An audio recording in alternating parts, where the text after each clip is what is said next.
Hi అండి, welcome to my channel Bhagyalakshmi పచ్చ. ఎలా ఉన్నారు? బాగున్నారా? నేను కూడా చాలా బాగున్నాను. వీడియో చూసే వాళ్ళందరికీ ఒక చిన్న రిక్వెస్ట్, చూసిన వాళ్ళు తప్పనిసరిగా వీడియోకి అయితే ఒక లైక్ కొట్టండి. అతి శుభ్రత అనారోగ్యాలకు దారితీస్తుందని మనం ఒక వీడియో చేసాం కదా, ఆ వీడియోకి కూడా మంచి వ్యూస్ వచ్చినాయి, మంచి రెస్పాన్స్ వచ్చింది. అతి శుభ్రత అనేది ఎంత ప్రమాదకరమో, శుభ్రం లేకుండా ఉండటం కూడా అంతే ప్రమాదం. ప్రమాదం కాదు, అసలుకి నలుగురిలో విలువ గౌరవం అనేది కూడా ఉండదు. మన పెద్దవాళ్ళు ఒక మాట చెప్తారు చూడండి, ఇంటిని చూసి ఇల్లాల్ని చూడాలి అంటారు. వాళ్ళు ఆ మాట ఎందుకన్నారో తెలుసా? ఇల్లు అనేది చాలా నీట్ గా ఉందనుకోండి, ఆ ఇల్లాలు కూడా చాలా పద్ధత కలిగింది, చాలా మంచి వ్యక్తి అని అర్థం. ఇల్లు అనేది నీట్ గా లేదనుకోండి, ఆ ఇంటి ఇల్లాలకి విలువ గౌరవం అనేది అసలు ఉండనే ఉండదు. వాళ్ళు ఎంత మంచి వాళ్ళైనా కానివ్వండి, ఎంత డబ్బున్న వాళ్ళైనా కానివ్వండి, ఇల్లు అనేది నీట్ గా ఉంచుకోకపోతే వాళ్ళని అందరూ చాలా చిన్న చూపు చూస్తారు. నీటుగా ఉంచుకోవటం అంటే అతి శుభ్రత కాదు, కడిగిందే కడగటం, తుడిచిందే తుడటం, ఇంక 24 గంటలు ఈ పనిలోనే ఉండటం అలా అయితే కాదు. ఇంట్లో ఉన్న వస్తువుల్ని ఎక్కడ వస్తువు అక్కడ పెట్టుకోవాలి. ఇంట్లోకి వచ్చి చూడంగానే ఇల్లు అనేది నీటుగా కనిపించాలి.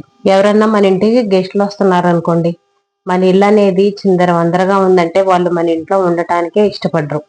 ఇంటి బయట నుంచి వచ్చేటప్పుడు కాళ్ళు దూర్చుకునే పట్టలు ఉంటాయి కదా, డోర్ మ్యాట్స్, అవన్నీ మురికి మురికిగా ఉన్నాయి అనుకోండి, అప్పుడే వాళ్ళకు ఒక అంచనా వచ్చింది మన మీద. ఇంట్లోకి వచ్చి సోఫాల్లో కూర్చోవాలన్నా సోఫా అంతా మురికి మురికిగా ఉంటది, సోఫా నిండా అన్ని మరకలు. టీవీ చూద్దామన్నా టీవీ అద్దం నిండా అన్ని మరకలే ఉంటాయి. పిల్లల చేతి ముద్రలు ఇంకా అవన్నీ అలాగనే ఉండిపోతాయి. అద్దాలు చూసినా అద్దాల నిండా మరకలు. టీవీ కౌంటర్ పక్కన ఏయో ఒకటి పెట్టే ఉంటాయి. టీవీ కౌంటర్ అనేది నీటుగా ఉండదు.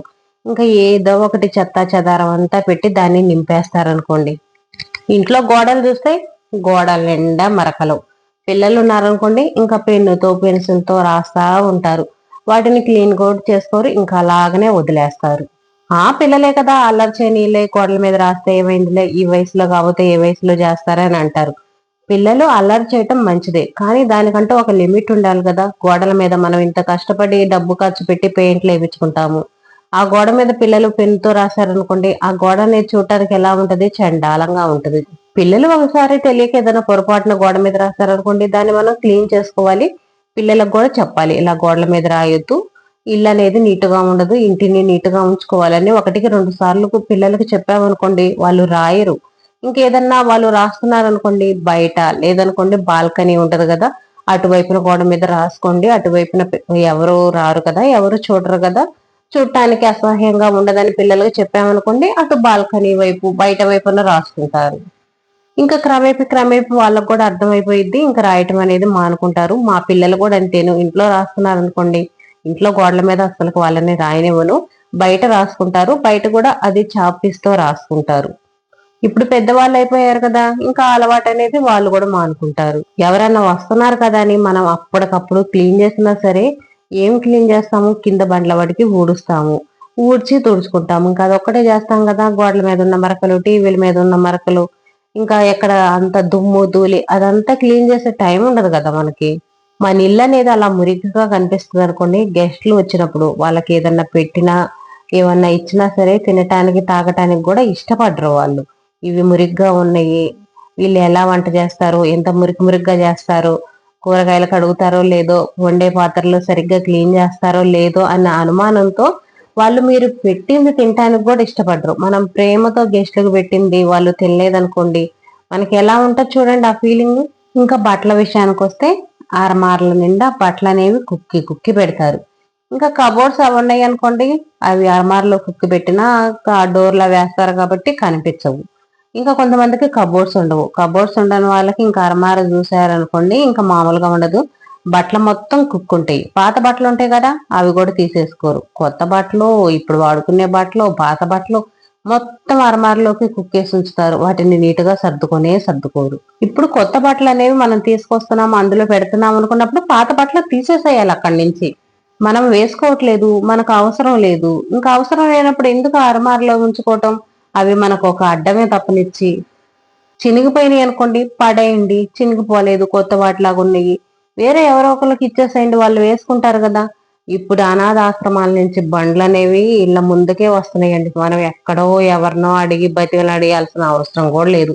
ఆ బండ్లు అనేవి మన ఇంటి ముందుకు వస్తున్నాయి. వాళ్ళు ఏమైనా చేసుకోనియండి, మనకి ఇంట్లో ఆడటం మనకు ఉపయోగపడట్లేదు, వాళ్ళు అమ్ముకొనియండి, అనాథ పిల్లలకి ఇచ్చుకొనియండి, వాళ్ళ ఇష్టం ఏదైనా చేసుకొనివ్వండి. అలాంటి వాళ్ళకి ఇచ్చేసేయండి, ఎందుకు ఇంట్లో ఆడడం మనకి. ఇంకా ఫ్రిడ్జ్ ఉంటుంది, ఫ్రిడ్జ్ ఓపెన్ చేసామంటే అసలు డోర్ తీయంగానే ఏవి కింద పడిపోతాయో అర్థం కాదు, అలా కుక్కేస్తారు ఫ్రిడ్జ్ లో కూడా.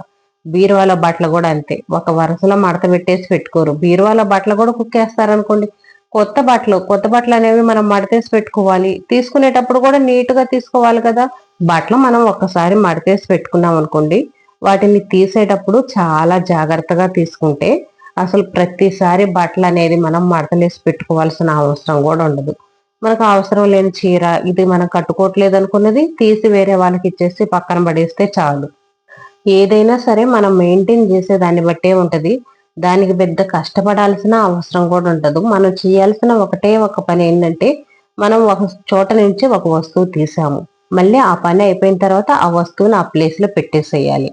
ఆ పని అనేది మనం పర్ఫెక్ట్ గా చేయాలి, మన ఇంట్లో వాళ్ళకి కూడా అలవాటు చేయాలి. అప్పుడే మనం ఇంటిని అనేది నీట్ గా మెయింటైన్ చేయగలుగుతాము. ఒక రోజు మనం ఇంట్లో పని అనేది ఏమీ చేయకపోయినా సరే ఇల్లు అనేది చాలా నీట్ గా ఉంటది. ఇలా ఇల్లు నీట్ గా ఉంచుకోని వాళ్ళని మాత్రం నలుగురిలో మాత్రం చాలా చిన్న చూపు చూస్తారు, చాలా తేలిగ్గా మాట్లాడతారు. వీళ్ళు ఇల్లు అనేది నీట్ గా ఉంచుకోరు, అసలు చండాలం, ఒక బద్ధకం, పని అనేది సరిగ్గా చేయనది అని చాలా తేలిగ్గా మాట్లాడతారు అనుకోండి. అదే ఇంటిని నీట్ గా ఉంచుకునే ఆమెని అసలు చాలా గొప్పగా పొగుడుతారు. వీళ్ళు ఇంటిని చాలా నీట్ గా ఉంచుకుంటారు, ఏం పని అనేది చాలా బాగా పర్ఫెక్ట్ గా చేసుద్దని. వాళ్ళ ఇంట్లోకి వెళ్ళటానికి, ఏమైనా పట్టుకోవడానికి కానీ ఏదన్నా మనం చేయటానికి కూడా భయపడతారు. వీళ్ళు ఇల్లు నీట్ గా ఉంచుకుంటారు, ఏదైనా వస్తువు అంటుకొని మరకబడింది అనుకోండి, ఆమె అస్సలు ఊరుకోదు అని భయపడతారు కూడా, వాళ్ళకి చాలా రెస్పెక్ట్ ఇస్తారు. కొంతమంది చెప్తారు, మాకు అసలు టైం లేదండి, కుదరట్లేదు, వంట చేసుకోవడానికి మాకు టైం ఉండట్లేదు, ఇంట్లో పని చేసుకొని బయటకు వెళ్ళటం, మళ్ళీ జాబ్ చేసుకోవటము, పొలం పనులు కానీ ఇంకేదైనా బయటకు వెళ్ళి పనులు చేసుకునే వాళ్ళు ఉంటారు కదా. ఎవరి వృత్తి వాళ్ళు చేసుకుంటా ఉంటారు. అలాంటి వాళ్ళు కొంతమంది ఏమంటారంటే, మాకు కుదరట్లేదండి, టైం సరిపోవట్లేదు, మాకు ఇల్లు అనేది నీట్గా ఉంచుకోవాలనిపిస్తుంది కానీ మాకు టైం కుదరట్లేదు, టైం ఉండట్లేదు. మనం చెయ్యాలి అని మనసులో ఉండాలి కానీ టైం అనేది చక్కగా మేనేజ్ చేసుకోవచ్చు. కొంతమంది ఉంటారు, వీళ్ళకంటే కూడా ఇంకా ఎక్కువ పని చేస్తారు కానీ ఇల్లు అనేది చాలా నీట్ గా ఉంటారు. కొంతమంది హౌస్ వైఫ్ గానే ఉంటారు, ఇంట్లోనే ఉంటారు, ఇంట్లో పనే చేస్తారు, ఇల్లు అనేది నీట్ గా ఉంచుకోరు. అందుకని టయానికను ఇల్లు నీట్ గా ఉంచుకోవడానికి సంబంధం ఉండదు. కాకపోతే కొద్ది గొప్ప ఉంటది కానీ ఎక్కువైతే ఉండదు. ఇంటిని నీట్ గా ఉంచుకోవాలి అని మన మనసులో ఉండాలి కానీ టైం అనేది తప్పక ఉంటది. ఇల్లు నీటుగా ఉండకపోవడానికి ఇంకొక మెయిన్ కారణం ఏంటంటే, అవసరం లేని వస్తువులన్నీ తెచ్చుకుంటారు. అవసరం లేని వస్తువులన్నీ తీసుకొస్తారు, ఇంటి అలంకరణ కోసం పెట్టుకుంటారు. వాటిని క్లీన్ చేయడానికి టైం ఉండదు. మనకి క్లీన్ చేసే టైం లేదు, మనుషులను పెట్టుకునే అంత బడ్జెట్ లేదు. లేనప్పుడు ఎందుకు నీకు అనవసరమైన వస్తువులు తెచ్చుకోవటం? అవి 4 రోజులకే మురికి మురికిగా ఉంటాయి. ఇల్లు అనేది నువ్వు అలంకరణ కోసం తెచ్చుకున్నవి, ఇంకా అవి ఇల్లు అనేది చండాలంగా తయారవటానికి ఉపయోగపడతాయి. మనకు టైం లేదు, నేను ఎక్కువ క్లీనింగ్ అనేది చేయలేను, నా వల్ల కాదు అనుకున్న వాళ్ళు ఎక్కువ వస్తువులు అనేవి తెచ్చుకోకండి. మన ఇల్లు ఎంత, మన ఇంట్లో ఎంత సామాన్ ఉంటే బాగుంటది అని చూసి అంతవరకే తెచ్చుకోండి. చిన్న చిన్న ఇల్లులు ఉంటాయి, డైనింగ్ టేబుల్ అని అవన్నీ ఇవన్నీ తెచ్చుకుంటారు. ఆ డైనింగ్ టేబుల్ ఇంట్లో అడ్డం ఇరుకిరుగ్గా ఉంటది, అటు ఇటు తిరగటానికి వీలుండదు. అంత చిన్న ఇల్లు అయినప్పుడు డైనింగ్ టేబుల్ ఎందుకు అవసరమా? కింద కూర్చొని తినలేమా మనం?